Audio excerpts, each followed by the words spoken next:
ఓం నమః శివాయ. ఓం నమో నారాయణాయ. నరదృష్టి నివారణ కాలభైరవాయ నమో నమః. హరి ఓం. మా ఛానల్కి స్వాగతం. చూస్తున్న వీక్షకులకు ప్రేక్షకులకు ప్రియ కాలభైరవ భక్తులకి స్వాగతం పలుకుతూ మమ్మల్ని ఎంతగానో ఆదరిస్తూ ఉండబడినటువంటి ప్రియ సోదర సోదరీమణులు అందరికీ కూడా జ్యేష్ఠమాస శుద్ధాష్టమి, పూర్ణిమ, బహుళాష్టమి, అమావాస్య తిథుల యందున ఎలాంటి విధి విధానాలు పాటించడం వలన కాలాన్ని శాసింపజేసే శక్తి కాలభైరవుడికి ఉంటుందో మనము అందరినీ కాలభైరవ స్వామిని చల్లగా ఆశీర్వదించాలని మనసారా కోరుకుంటూ ఆశీర్వచనం 1/6/2025 నుండి 30/6/2025 వరకు అంటే జూన్ మాసంలో ఉండబడినటువంటి వారందరికీ కూడా పుట్టినటువంటి వారందరికీ కూడా ముందస్తుగా జన్మదిన శుభాకాంక్షలు. గతంలో వివాహం చేసుకున్న వారికి వివాహ వార్షికోత్సవ శుభాకాంక్షలు. ద్వాదశ రాశుల్లో గ్రహ గమనాల్ని ఒకసారి వీక్షింపచేద్దాం.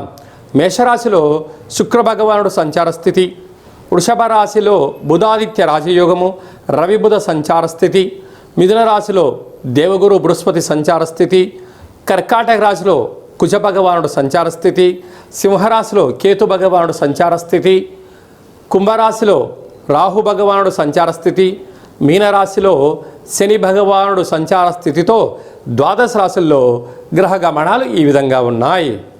మీనరాశి వారికి ఒకవైపు ఏలనాటి శని మధ్యమ సంచార స్థితి జరగడం, అర్ధాష్టమ గురు సంచార స్థితి దోషం ఉన్నప్పుడు ఎలా తొలగించుకోవాలి, ఎలా ఐశ్వర్యాన్ని పొందాలో ఈ వీడియోలో సవివరంగా సంపూర్ణంగా తెలుసుకుందాం. మీనరాశిలో ఏ నక్షత్రాలు వస్తాయనగా పూర్వాభాద్ర నక్షత్రం చివరి 4వ పాదము, ఉత్తరాభాద్ర నక్షత్రంలోని 4 పాదాలు, రేవతి నక్షత్రంలో 4 పాదాలు కలిపితే మీనరాశి.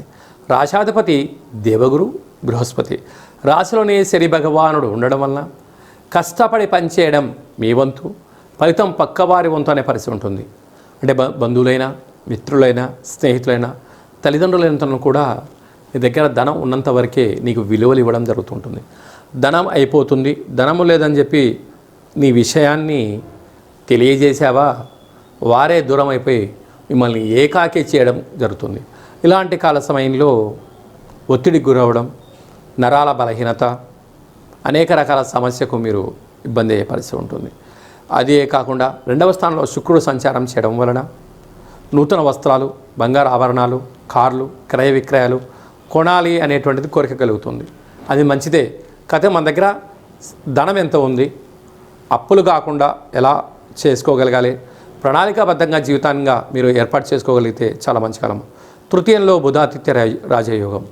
తల్లిదండ్రుల నుంచి మీకు రావాల్సిన ఆస్తిపాస్తులు కానీ, తల్లిదండ్రుల నుంచి గవర్నమెంట్ ఉద్యోగస్తులు కానీ, గవర్నమెంట్ నుంచి మీకు రావాల్సినటువంటి పాత బకాయిలు కానీ, మీకు రావాల్సిన దస్తావేజులు కానీ, పాస్బుక్లు కానీ వచ్చేటువంటి పరిస్థితి చాలా అధికంగా ఉంటుంది. అర్ధాష్టమ గురువు. వీలైనంత వరకు నదికి వెళ్ళేటప్పుడు, నీటిలో దూకేటప్పుడు చాలా జాగ్రత్త అవసరం. మీ జన్మ నక్షత్రం రోజున, ప్రతి శనివారం రోజున ఉపవాసంగా ఉండడం వలన వీటన్నిటిని దూరం చేసుకునే పరిస్థితి కూడా చాలా అధికంగా ఉంటుంది. సంతాన స్థానంలో కుజ భగవానుడు సంచారం చేయడం వలన నూతనంగా వివాహమైన వారికి సంతాన యోగం, పిల్లల యొక్క చదువులు, పిల్లల యొక్క అభివృద్ధిలో మీరు ఉన్నతమైన కెరీర్ ఉంటుంది. లేకపోతే మీరు తీసుకున్న నిర్ణయాలే కరెక్టు, పిల్లలు ఇదే చదవాలి, లేకుంటే నేను ఇదే పని చేస్తాను, తల్లిదండ్రులు నా మాట వినాలి అనేటువంటిది పోకడ కన్నా మీరు మనసు మాట్లాడండి, వారితో షేర్ చేసుకోండి. ఉన్నతమైన స్థితి మీనరాశి వారి సొంతమవుతుంది. 6వ స్థానంలో కేతు సంచారం చేయడం వలన దయచేసి అప్పులు ఇవ్వద్దు, అప్పులు కూడా తెచ్చుకోవద్దు. దీనివల్ల 2 ఏమవుతాయంటే వ్యక్తిని మానసికంగా, శారీరకంగా మిమ్మల్ని కుగ్గతీస్తాయి. ఎందుకనగా జ్ఞానకారకుడు, మోక్షకారకుడు, అష్టమగ్రహకారకుడు. అందుకే మన పెద్దవారు చెప్తూ ఉంటారు చాలామంది, అంటే పూజలు చేస్తే, యజ్ఞ యాగాదులు చేస్తే గ్రహాలు తృప్తి పడతాయి, కానీ అల్లుడు తృప్తి పడడట. అంటే ఇంటి ముందర ఉండబడిన పేడ ఏ రోజు బెల్లం కాదట. అంటే నేను చెప్పలేదండి, ఇది మన పెద్దవారు చెప్తూ ఉంటారు. కనుక గ్రహాలు అనుకూలించినప్పుడు వీలైనంత వరకు మౌనం, ధ్యానం, ఏకాగ్రత, సత్ప్రవర్తన, ఆధ్యాత్మిక చింతన, భక్తి మార్గంలో ఉండబడిన వారితో మీరు ప్రయాణం చేయగలిగినట్లయితే సకల దోషాలు తొలగిపోతాయి.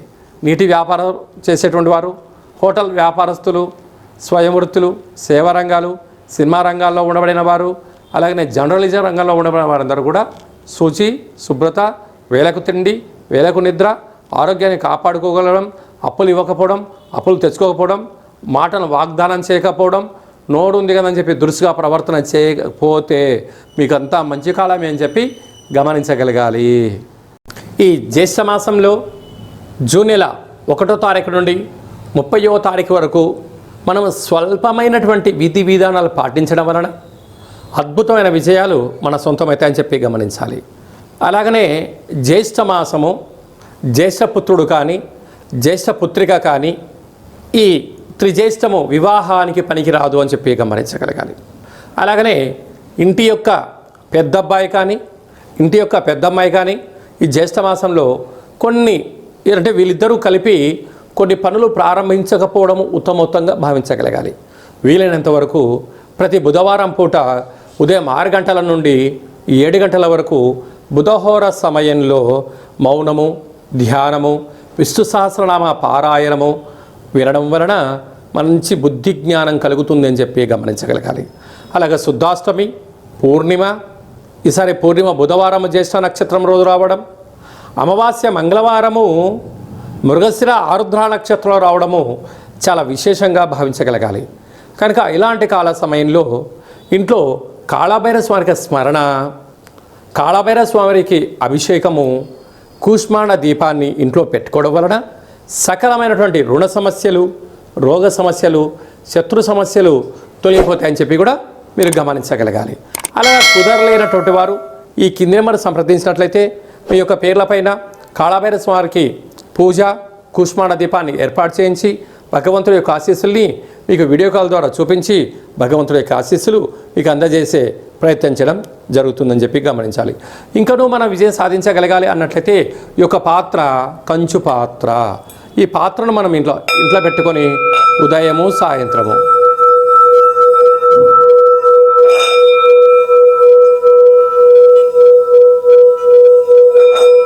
ఇలా శబ్దం చేయడం వలన అద్భుతమైనటువంటి మంచి బుద్ధి, మంచి జ్ఞానము, వ్యాపార అభివృద్ధి కలిగి ఉన్నతమైన స్థితికి చేరుకుంటామని చెప్పి గమనించాలి.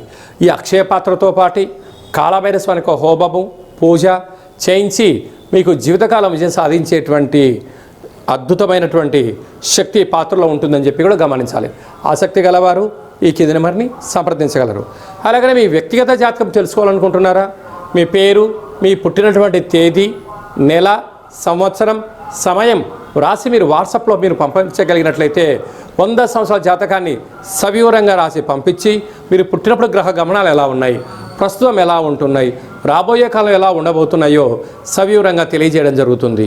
అలాగే డేటా ఆఫ్ బర్త్లు లేనటువంటి వారికి మీ పేరు యొక్క మొదటి అక్షరాన్ని అనుసరిస్తూ రాశిని తెలియజేస్తూ రమణ శాస్త్రం ద్వారా అనగా కాళభైరవ ఉపాసన చేత భూత, భవిష్యత్, వర్తమానాన్ని తెలియజేయడం జరుగుతుంది. కనుక ఆసక్తి గలవారు ఈ కింద మరి సంప్రదించి అపాయింట్మెంట్ తీసుకొని సంప్రదించగలరు. ఈ జ్యేష్ఠ మాసంలో అందరికీ శుభం, జయం, లాభం కలగాలని కోరుకుంటూ ఆశీర్వచనం. ఓం రాజాదిరాజాయ ప్రసహ్య సాహినే నమో వయం వై శ్రవణాయ కుర్మహే సమే కామాన్ కామకామాయ మహ్యం కామేశ్వరో వై శ్రవణో యదదాతు కుబేరాయ వై శ్రవణాయ మహారాజాయ నమః. హరి ఓం. ఈ వీడియో మీకు నచ్చినట్టయితే లైక్ చేయండి, షేర్ చేయండి, మా ఛానల్ని సబ్స్క్రైబ్ చేసుకోండి, గంట సింబల్ ప్రెస్ చేయండి, పైన ఆల్ అనే బటన్ కూడా తెలియజేయండి. భగవద్బంధులకు, మిత్రులకు, స్నేహితులకు చేరవేసి హిందూ ధర్మాన్ని కాపాడండి.